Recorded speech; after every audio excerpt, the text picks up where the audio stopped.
Hi, welcome back to my channel. Today we're going to share my 1-year surgiversary. We're going to share what I've lost, things I've learned, things I would maybe do different, although I don't have any regrets, but so we'll share all that. Okay, so today is June 27th, 2022. And I had gastric bypass on June 24th, 2021. My starting weight was 316 pounds. My current weight is 178 pounds. And that means that my total loss is 138 pounds. So I am happy with that. It's not where I want to be, but it's not where I was. So that's exciting. I went from about a 3X to now I'm wearing medium or large shirts and pants. Pants I've mostly been buying medium or large. I think I'm at like a 12 or 14. I've had to buy more wide-legged pants because of my double knee replacement, because I need to get to my knees sometimes, or the physical therapist does. So I haven't bought any real tailored pants recently. But so that's just an idea about, I'm 5'1.5". I was 5'2", but I think after my surgery I'm 5'1.5". Some people gain an inch, some people don't. So that's where that is. So I'm gonna go through some things that I have learned this past year. And I had 5 things written down, but as I was starting to make this video, I have thought of a couple of them. So I'm gonna give you a couple bonus ones at the end, and I'll try not to ramble. So we'll try to keep it concise, because this video could be very long because I have a lot to say, but we'll make other videos and I'll share things with that on those. Okay, so number 1 I have down is that you're not alone. If you are out there and you are overweight or obese, and you think that you're the only one that can't lose weight, you think that diets work for everybody else, but they don't work for you, you're not alone. And you need to reach out and reach up, because I've learned so much over this last year about obesity being a disease. And I mean, I probably gained 100 pounds by dieting. And that was because I would diet and I would do good and I would keep doing good, but then my metabolism would slow down and I would plateau, and then I would start to gain as I was still doing good. And I would get very frustrated. So then I would gain more weight back than I had lost. So that's what I mean by I probably gained 100 pounds by trying to diet. And I have heard something recently that I believe if diets worked, there would only be one, right? So if there was a diet out there that worked, there'd only have to be one, because it would work, right? Or maybe a few, because we're all a little different, but diets just don't work. I am not on a diet now. The only time that I think you should really be on a diet is if your doctor puts you on one maybe before your surgery. Sometimes they have a liver shrinking diet. I was on one.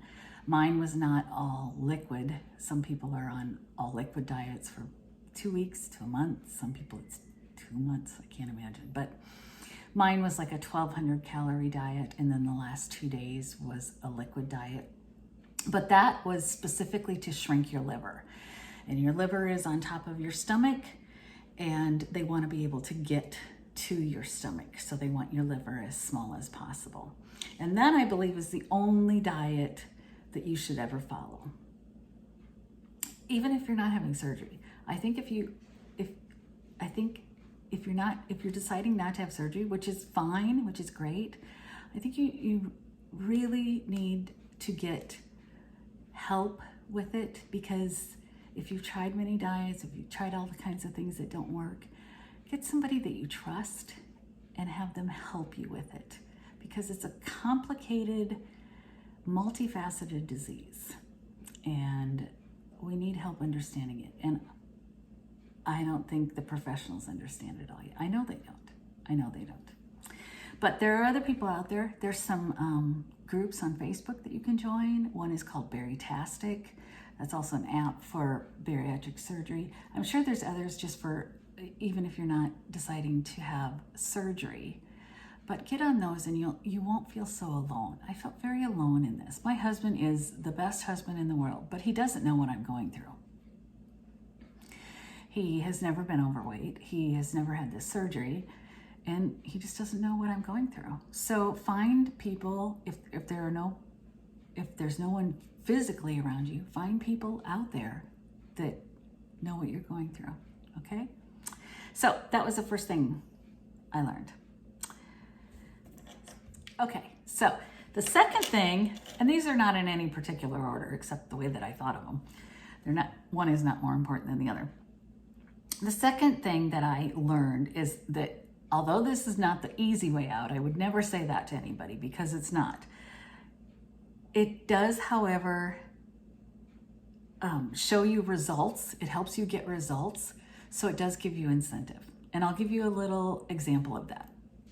Not too long ago, I started eating at night again. Just not a lot, just a little bit, because I've just recently started feeling a little more hungry. So I started eating some at night, and I was kind of plateauing. I wasn't losing. And then I thought, you know what, quit eating at night, Ginny. So I did, and immediately I started losing again. Now, if that had been before, without the surgery, that probably wouldn't have made a difference. Because I could do everything right before, and nothing made a difference. And it's because our metabolism is broken. This helps your metabolism, especially the gastric bypass. I'm not saying one or the other is better for you, but the gastric bypass changes your metabolism a little bit. The sleeve is a great surgery, and there's others out there too. There's the duodenal switch. I didn't say that right, but the DS. But so this gives you some incentive to do the right things because you'll see results. So that's what I would say about that. It's not easy, but it gives you a little push because you see it. So, and part of what I would say with that, and number one, is I personally was not a huge eater. I didn't eat that much. I just got heavy from what I did eat. I didn't always even eat the 2,000 calories that they say an American has. I'm from America. I didn't always even eat that because I started calculating, and I didn't always eat that.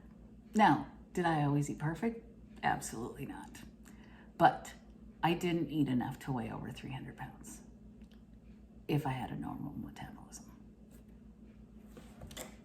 Number 3 is, no matter what the doctors tell you, not everything is because of your weight. If you have other problems, if you have diabetes or cholesterol problems, or, okay, for instance, I had cholesterol, migraines, dizziness, anxiousness, arthritis, and pain.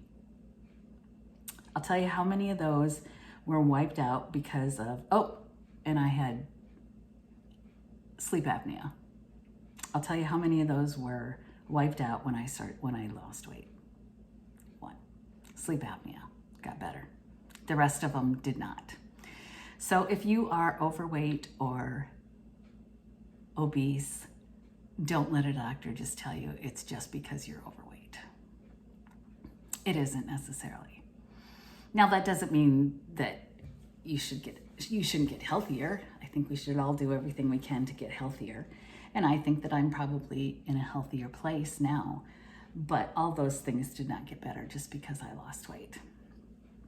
So that's something to think about. I was a little bit, not upset. I was a little bit disenchanted. Is that the right word? I don't know. You guys tell me. But I was a little upset that especially my knees didn't get better and my migraines didn't get better. Number 4, if you think something is going on with your body, open up your mouth to your doctor. If your doctor's not listening, find a different doctor. I've said it before, I'll say it again. You know your own body better than anyone else does. If no one's listening to you, find somebody that does. It's very important. I guess that would go in the category of things I would do different. I would speak up for myself a little bit sooner than I did.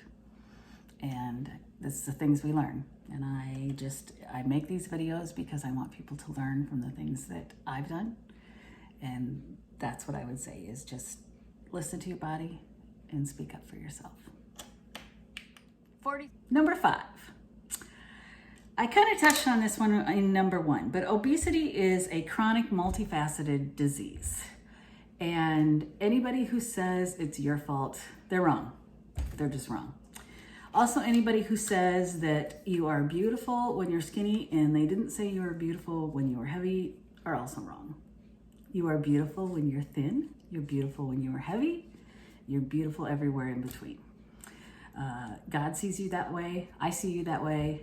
And everyone should see you that way. And if they don't, it's on them. It's not on you. I see a lot of people in my Facebook group saying, I can't believe I let myself get like this. I'm disgusted with myself. Don't ever be disgusted with yourself. Please be kind to yourself. Be kind to yourself like you would be to somebody else. Be your own best friend. It's not going to help you to not be kind to yourself. This is not all your fault. Yes, we can do better, but it's not all your fault. Okay? So, you are beautiful now. You'll be beautiful when you're thinner. You'll be beautiful if you get heavier.